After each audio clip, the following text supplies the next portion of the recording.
광선 치료. 그러니까 빛으로 우리 몸을 치료한다는 건데 이게 도대체 어떤 원리일까요?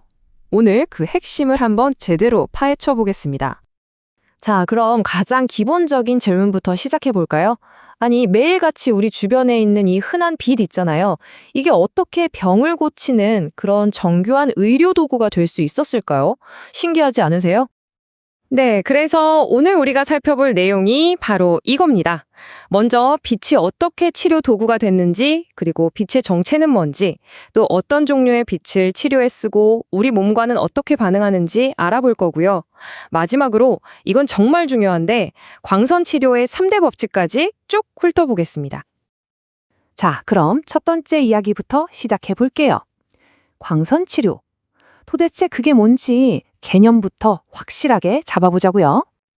이게 그냥 뜨거운 불 쬐는 거랑은 차원이 다른 이야기입니다. 핵심은 바로 광화학적 반응이라는 건데요. 그러니까 빛 에너지가 우리 몸속 세포랑 만나서 어떤 화학적인 변화를 일으키는 거죠. 이걸 이용하는 아주 정밀한 치료법이라고 생각하시면 돼요. 아니, 그럼 이런 특별한 반응을 일으키는 빛이라는 녀석, 정체가 뭘까요? 궁금하시죠? 자, 지금부터 잠깐 물리학의 세계로 들어가서 빛의 본질을 한번 들여다보겠습니다. 빛의 기본적인 성질들을 보면 매질 없이도 나아가고 직진하고 또 속도가 변하기도 하죠. 그리고 중요한 게 바로 반사, 굴절, 흡수가 된다는 건데 바로 이런 특성들 때문에 우리가 빛을 딱 원하는 대로 조종해서 치료에 쓸 수 있는 겁니다. 여기서부터가 진짜 재밌어집니다. 빛이 그냥 파도 같은 파동으로만 보는 게 아니라 광자라고 부르는 에너지 알갱이들이 막 날아오는 거라고 생각해 보세요. 어때요? 이 작은 에너지 총알들이 우리 세포에 직접 탕 하고 부딪혀서 변화를 일으킨다고 생각하면 훨씬 이해가 쉽지 않나요? 근데 이 에너지 총알, 광자들이 다 똑같은 힘을 가진 건 아니에요. 어떤 녀석은 힘이 세고 어떤 녀석은 약하고 그 힘을 결정하는 가장 중요한 열쇠가 뭐냐? 바로 파장입니다. 이 파장이라는 게 말하자면 치료할 곳의 주소 같은 거예요. 파장이 긴 빛은 깊숙한 곳까지 배달되고 파장이 짧은 빛은 얕은 곳까지만 가는 거죠. 그러니까 어떤 주소로 보낼지, 즉 어떤 세포를 목표로 할지 이 파장으로 정하는 겁니다. 자, 이 표를 한번 보세요. 차이가 확 느껴지시죠? 저기 근위 적외선 같은 경우는 침투 깊이가 10mm까지도 가잖아요. 그러니까 근육처럼 몸속 깊은 곳을 치료할 때 쓰는 거고요. 반면에 원위 자외선은 엄청 얕게 들어가니까 주로 피부 표면에 있는 문제를 다룰 때 쓰는 거죠. 용도가 완전히 다른 겁니다. 결론은 이거죠. 환자의 상태에 딱 맞는 주소, 즉 정확한 파장을 선택하는 것. 이게 바로 성공적인 광선 치료의 시작이고 어쩌면 전부라고 할 수도 있겠습니다. 좋아요. 그럼 이제 우리한테 딱 맞는 빛을 골랐다고 칩시다. 이 빛이 우리 몸에 딱 닿는 그 순간, 과연 어떤 일들이 벌어질까요? 빛이 우리 몸에 닿으면 튕겨나가기도 하고, 꺾이기도 하고, 흩어지기도 하고, 여러 가지 일이 동시에 일어나요. 하지만 우리가 원하는 치료 효과를 내는 건 딱 하나, 바로 흡수입니다. 우리 몸이 빛 에너지를 꿀꺽 삼켜야만 변화가 시작되는 거죠. 이걸 핫팩이랑 헷갈리시면 안 돼요. 핫팩은 피부에 직접 대야 열이 전달되는 전도 방식이잖아요. 근데 광선 치료는 다릅니다. 직접 닿지 않아도 에너지를 슝 하고 보내주는 복사 원리를 이용하는 거예요. 마치 태양열처럼요. 적외선 치료기 같은 거 멀리서 쬐고 있어도 따뜻해지잖아요. 바로 그게 복사를 통해 에너지가 우리 몸에 전달되고 있다는 증거입니다. 자, 이제 거의 다 왔습니다. 이론은 충분히 알았으니 이걸 실제 현장에서 안전하고 효과적으로 써먹으려면 꼭 알아야 하는 물리학 법칙 3가지가 있어요. 광선 치료의 3대 법칙, 지금부터 하나씩 살펴보겠습니다. 첫 번째 법칙은 그루터스 드레퍼 법칙입니다. 이름은 좀 어렵죠? 근데 내용은 아주 간단해요. 빛이 우리 몸에 흡수되어야만 효과가 있다는 겁니다. 그냥 통과하거나 튕겨나가면 아무 소용없다는 거죠. 너무나 당연한 얘기 같지만 이게 가장 기본이에요. 그러니까 우리가 앞에서 왜 그렇게 파장이 중요하다고 했겠어요? 바로 이 흡수를 제대로 시키기 위해서 목표 세포가 좋아하는 파장의 빛을 쏴주냐 한다는 겁니다. 모든 치료의 기본 중의 기본이죠. 두 번째는 거리 제곱의 반비례 법칙입니다. 이건 치료 강도 그리고 안정과 직결되는 아주 중요한 법칙이에요. 쉽게 말해서 빛을 쬐는 거리가 조금만 달라져도 우리 몸이 받는 에너지의 양은 제곱으로 어마어마하게 차이가 난다는 뜻입니다. 자, 그럼 퀴즈 하나 내볼까요? 만약에 50cm 거리에서 16분 동안 치료를 받았다고 쳐요. 근데 거리를 딱 절반인 25cm로 줄이면 똑같은 효과를 보려면 몇 분이나 걸릴까요? 정답은 놀라지 마세요. 단 4분입니다. 거리는 절반이 됐는데 시간은 4분의 1로 팍 줄었죠. 그만큼 거리가 치료 강도에 미치는 영향이 어마어마하다는 겁니다. 진짜 조심해야겠죠? 자, 드디어 마지막 세 번째 법칙입니다. 바로 램버트 코사인 법칙. 이건 각도에 대한 이야기예요. 에너지를 100% 제대로 전달하고 싶으면 빛을 쬐는 각도가 정말 중요합니다. 여기 그래프를 보세요. 빛을 피부의 수직으로 딱 90도로 썼을 때 에너지 효율이 100%가 나오죠. 이게 베스트입니다. 근데 각도가 조금만 기울어서 60도만 돼도 효율이 반토막 나버려요. 50%로 뚝 떨어지죠. 이왕 치료 받는 거 제대로 된 각도로 받아야겠죠? 자, 정리해볼까요? 광선 치료의 핵심, 결국 이 세 가지 법칙에 다 들어있습니다. 첫째, 목표에 흡수되는 올바른 파장을 고를 것. 둘째, 제곱으로 영향을 미치는 거리를 정확히 맞출 것. 셋째, 효율을 결정하는 각도를 수직으로 유지할 것. 어때요? 간단하죠? 이 기본적인 물리 법칙들을 더 깊이 이해하고 적용한다면 과연 미래의 광선 치료는 또 얼마나 더 정교하고 놀라운 모습으로 발전하게 될까요? 혹시 물리치료 받으러 갔을 때 따뜻한 붉은 빛 쬐본 경험 다들 있으시죠? 오늘은 바로 그 적외선 치료에 대해 제대로 한번 파헤쳐 볼까 합니다. 눈에 보이지도 않는 빛이 대체 어떻게 우리 몸의 통증을 잠재우는지 그 원리를 속 시원하게 알려드릴게요. 자, 시작부터 아주 흥미로운 질문 하나 던져볼게요. 아니, 우리 눈에 보이지도 않는 빛이 어떻게 물리적인 통증을 가라앉힐 수 있을까요? 꼭 마법처럼 들리기도 하는데요. 여기에는 아주 명확한 과학적인 원리가 숨어 있습니다. 지금부터 그 비밀을 하나씩 풀어보겠습니다. 적외선 치료, 그 핵심은 바로 열이에요. 그런데 우리가 흔히 쓰는 뜨거운 찜질팩이랑은 근본적으로 좀 다릅니다. 찜질팩은 피부에 직접 닿아서 열을 전달하잖아요. 그런데 적외선은 복사열이라는 방식으로 열을 전달하거든요. 이 복사열이라는 거 가장 쉽게 생각하면 바로 햇볕을 떠올리시면 돼요. 우리가 햇볕 아래 서 있으면 주변 공기는 별로 안 뜨거운데도 내 피부는 따뜻해지잖아요. 바로 그 원리입니다. 적외선 치료는 이 원리를 치료 목적으로 아주 안전하게 조절해서 사용하는 거죠. 자, 이제부터가 진짜 재미있는 부분인데요. 이 적외선이라는 게 그냥 한 종류가 아니라는 사실. 치료에 사용하는 적외선은 크게 두 가지로 나뉩니다. 이게 아주 뚜렷한 차이가 있어요. 보시면 적외선은 크게 두 가지로 나뉘어요. 근위 적외선은 우리가 아는 그 붉은 빛을 내면서 피부 속 5에서 10mm까지 꽤 깊숙이 침투해요. 그래서 속부터 은은하게 따뜻해지는 느낌을 주죠. 반면에 빛이 없는 원위 적외선은 파장이 길어서 피부 표면에 열이 확 흡수돼요. 그래서 훨씬 뜨겁게 느껴지는 특징이 있습니다. 당연히 치료 목적에 따라 이 두 가지를 골라서 쓰겠죠?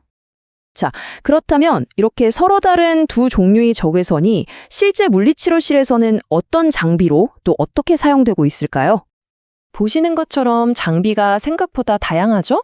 어깨나 무릎처럼 작은 부위를 집중적으로 치료하는 단일 램프부터 등이나 허리처럼 넓은 부위를 한 번에 덮어주는 이런 터널형 장비까지 치료 부위나 목적에 맞게 아주 여러 형태의 기기를 사용하고 있습니다. 여기서 정말 중요한 게 바로 램프와의 거리예요. 치료 효과도 효과지만 안전 때문에 아주 중요하죠. 특히 피부 표면을 더 뜨겁게 만드는 원위 적외선의 경우에는요, 화상을 입을 수도 있기 때문에 근위 적외선보다 훨씬 더 멀리 두고 사용해야 합니다. 자, 이게 핵심입니다. 무슨 말이냐면 기계에 정해진 최적의 세팅값이란 건 없다는 뜻이에요. 숫자가 중요한 게 아니라 치료받는 환자 스스로가 이 정도면 기분 좋게 따뜻하다라고 느끼는 바로 그 지점. 그게 바로 최고의 치료 강도인 거죠. 그럼 이 복사열이 우리 몸에 닿을 때 우리 몸 안에서는 정확히 어떤 일들이 벌어지고 있는 걸까요? 이 따뜻한 열이 우리 몸에 들어가면 크게 두 가지 놀라운 효과를 일으킵니다. 첫째는 통증을 느끼는 신경을 부드럽게 진정시켜서 통증 자체를 줄여주고요.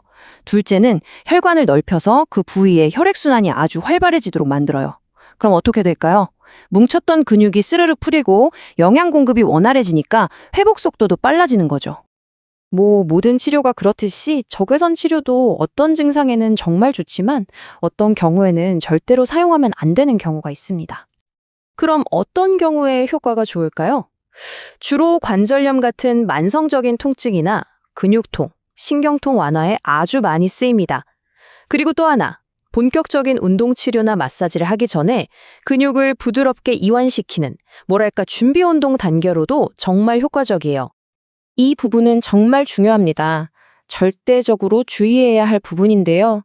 예를 들어 당뇨 같은 질환으로 감각이 좀 둔해진 부위에는 절대 사용하면 안 되고요. 당연히 눈을 보호하는 것도 필수입니다. 치료 시간이나 횟수도 상태에 따라서 달라져요. 갑자기 삐끗해서 생긴 급성 통증 같은 경우에는 염증을 자극하면 안 되니까 짧게, 대신 하루에 여러 번 치료하는 게 보통이고요. 반대로 오래된 만성 통증은 하루에 한 번, 좀 더 길게 열을 쬐어서 깊숙한 곳까지 이완시켜주는 방식을 씁니다. 오늘 우리가 살펴본 이 적외선 치료는요, 사실 빛을 이용한 치료법의 아주 작은 한 부분일 뿐입니다. 단순한 열에서부터 아주 정교한 레이저 수술까지 빛을 활용한 의학 기술은 지금 이 순간에도 계속 발전하고 있거든요. 앞으로 빛은 또 어떤 놀라운 방식으로 우리의 건강을 지켜주게 될까요? 한 번쯤 생각해 볼 만한 질문인 것 같습니다. 여러분, 빛이 단순히 세상을 밝히는 걸 넘어서 우리 몸을 고치는 약이 될 수 있다면 어떨까요? 오늘 이 시간에는 바로 그 빛, 특히 자외선과 레이저를 이용해서 어떻게 우리 몸을 치유하는지 그 원리를 속 시원하게 파헤쳐 보겠습니다. 자, 오늘은 이런 순서로 한번 알아볼게요. 먼저 광선 치료가 대체 뭔지부터 시작해서 자외선, 그리고 레이저, 각각의 원리와 실제 사용법을 살펴보고 마지막으로 이것만은 꼭 기억하세요 하는 핵심 내용까지 정리해 드릴게요. 광선 치료, 말 그대로 빛으로 치료한다는 거죠. 우리가 흔히 생각하는 약이나 주사 대신에요, 특정한 파장을 가진 빛 에너지를 이용해서 우리 몸속 세포들을 살짝 깨워주는 거예요. 이제 일할 시간이야 하면서요. 그렇게 치유를 돕는 게 바로 광화적 효과의 핵심입니다. 자, 그럼 자외선 치료부터 한번 시작해 볼까요? 우리가 치료에 쓰는 이 특별한 자외선, 이거 그냥 햇빛에서 오는 그런 거랑은 차원이 다릅니다. 여기 보세요. 무려 3000도씨. 상상도 안 가는 초고온으로 물질을 태울 때 나오는 정말 어마어마한 에너지를 쓰는 겁니다. 근데 재밌는 건 자외선이라고 해서 다 똑같은 자외선이 아니라는 거예요. 파장의 길이에 따라서 그 성격이랑 효과가 완전히 달라지거든요. 어떻게 다른지 한번 볼까요? 자, 이 표를 보시는 아주 흥미로운 점을 발견할 수 있어요. 파장이 제일 긴 UVA는 우리 피부 깊숙한 곳, 진피층까지 쑥 들어가요. 반면에 파장이 제일 짧은 UVC는 피부 겉에만 살짝 머물고요. 근데 그러니까 강도는 정반대예요. UVC가 제일 강력하죠. 그러니까 깊이 침투하는 힘이랑 파괴하는 힘이 다르다는 건데 바로 이 차이점 때문에 치료 목적에 따라 골라 쓰는 겁니다. 그렇다면 이 특징들을 딱 놓고 봤을 때 피부 표면에 있는 나쁜 세균들을 없애는 데는 어떤 자외선이 제일 효과적일까요? 한번 생각해 보세요. 네, 맞습니다. 바로 UVC죠. 그중에서도 특히 이 숫자 2537 옹스트롬, 이 파장이 세균의 DNA를 파괴하는 데는 거의 저격수 수준이에요. 그래서 살균용 의료 램프에는 바로 이 기술이 핵심으로 들어가는 겁니다. 자, 이렇게 강력한 에너지를 그럼 어떻게 안전하게 또 효과적으로 환자한테 쓸 수 있을까요? 여기서 핵심은 두 가지입니다. 딱 맞는 장비를 고르는 것, 그리고 정확한 양을 계산하는 것. 치료 목적에 따라서 쓰는 램프도 정말 각양각색이에요. 건선처럼 넓은 부위를 치료할 때는 이런 형광등 형태의 램프를 쓰고요. 반대로 코 안이나 입속처럼 아주 좁고 깊은 곳을 치료해야 할 때는 크로마이어 등이라고 하는 특수 램프를 사용하죠. 정말 맞춤형으로 접근하는 거예요. 근데 장비보다 더 중요한 게 있어요. 바로 개인 맞춤형 치료인데요. 사람마다 피부가 자외선에 반응하는 정도가 다 다르잖아요. 그래서 치료 전에 반드시 최소 홍발량, 영어로는 MED라고 하는 걸 측정합니다. 이게 뭐냐면 각 사람에게 딱 맞는 부작용 없이 효과만 볼 수 있는 최소한의 빛의 양을 찾아내는 과정이에요. 측정 방법은 생각보다 간단해요. 팔 안쪽처럼 부드러운 피부에 구멍이 여러 개 뚫린 판을 대고요. 각 구멍마다 시간을 다르게 해서 빛을 쬐는 거예요. 15초, 30초, 45초 이런 식으로요. 그리고 하루 뒤에 피부를 딱 봤을 때 가장 약하게 살짝 붉은 반점이 생긴 시간이 바로 그 사람의 MED가 되는 거죠. 이 간단해 보이는 테스트가 사실은 모든 자외선 치료의 안전과 효과를 책임지는 아주 중요한 첫 단추입니다. 자, 지금까지는 사방으로 퍼져나가는 자외선에 대해서 알아봤습니다. 이제부터는 완전히 다른 빛을 만나볼 거예요. 빛의 에너지를 단 한 점으로 바늘끝처럼 예리하게 모은 것, 바로 레이저의 세계로 들어가 보겠습니다. 레이저가 왜 그렇게 특별하냐면 바로 이 세 가지 특징 때문이에요. 보통 전구에서 나오는 빛은 막 사방으로 퍼지잖아요. 마치 콘서트장에서 팬들이 제멋대로 소리 지르는 것처럼요. 근데 레이저는 달라요. 모든 빛이 한 방향으로만 나아가고 이게 바로 지향성, 딱 한 가지 색결로만 이루어져 있고 단색성, 모든 빛의 파동이 군인들처럼 발을 탁탁 맞춰서 움직여요. 결합성, 이 세 가지가 합쳐지니까 어마어마한 정밀도를 갖게 되는 거죠. 이 집중된 에너지가 얼마나 강력한지를 보여주는 말이 바로 이겁니다. 아주 짧은 순간에 조직의 온도를 1000도까지 올릴 수 있다니 이걸 이용해서 아주 섬세하게 피부를 절개하는 게 바로 레이저 메스의 원리인 거죠. 하지만 레이저가 이렇게 무섭기만 한 건 아니에요. 출력을 아주 약하게 조절하면 이번엔 파괴가 아니라 치유의 도구가 됩니다. 세포 안에 있는 미토콘드리아를 자극해서 에너지를 만들게 하고 염증을 줄여서 통증을 완화시키고 조직의 회복을 돕는 역할을 하는 거죠. 자, 그럼 이렇게 정밀한 에너지를 실제 치료에는 어떻게 적용할까요? 당연히 여기에도 아주 과학적인 방법들이 있습니다. 환부의 상태에 따라서 조사 방법도 달라져요. 예를 들어 근육 깊숙이 뭉친 곳, 그런 통증 유발점에는 점조서법으로 직접 에너지를 집중시키고요. 상처 부위가 넓을 때는 격자조서법으로 바둑판처럼 꼼꼼하게 치료합니다. 그리고 화상처럼 피부에 직접 닿으면 안 되는 상처에는 1cm 정도 거리를 두고 스캔하듯이 치료하는 주사선 조서법을 사용하죠. 치료 효과를 좌우하는 에너지의 양, 이것도 그냥 감으로 정하는 게 절대 아닙니다. 보시는 것처럼 레이저의 세기, 출력, 쬐는 시간, 그리고 치료할 면적을 이 공식에 넣어서 아주 정밀하게 계산해요. 1제곱센티미터당 정확히 몇 줄의 에너지를 전달할 건지 결정하는 거죠. 예를 들어 관절통에는 보통 4에서 8줄 정도의 에너지가 필요하다고 알려져 있습니다. 자, 그럼 이제 거의 다 왔습니다. 마지막으로 가장 중요한 부분을 정리해 볼게요. 그래서 이 치료법들 대체 언제 써야 하고 또 절대 쓰면 안 되는 경우는 언제일까요? 표를 보시면 한눈에 들어오죠. 자외선은 주로 건선이나 백반증 같은 피부 질환에 많이 쓰이고요. 레이저는 통증을 줄이거나 상처 회복을 돕는 데 아주 탁월한 효과를 보입니다. 하지만 반대로 절대 사용하면 안 되는 경우도 명심해야 합니다. 여러 가지가 있지만 특히 레이저 치료에서 가장 중요한 건 바로 눈입니다. 치료 중에 레이저 빛이 눈에 직접 들어가는 건 정말 위험해요. 그래서 치료받는 사람이나 치료하는 사람이나 보호 안경을 쓰는 건 선택이 아니라 무조건 필수입니다. 자, 오늘 우리는 빛이 어떻게 우리 몸을 치유하는지 그 놀라운 가능성을 엿봤습니다. 여기서 이런 상상을 해볼 수 있지 않을까요? 언젠가 이 자외선과 레이저의 장점만을 쏙쏙 뽑아서 결합한 훨씬 더 정밀하고 강력한 새로운 광선치료법이 등장할 수도 있지 않을까 하고요. 어쩌면 광선치료의 진짜 이야기는 이제 막 시작된 건지도 모르겠습니다.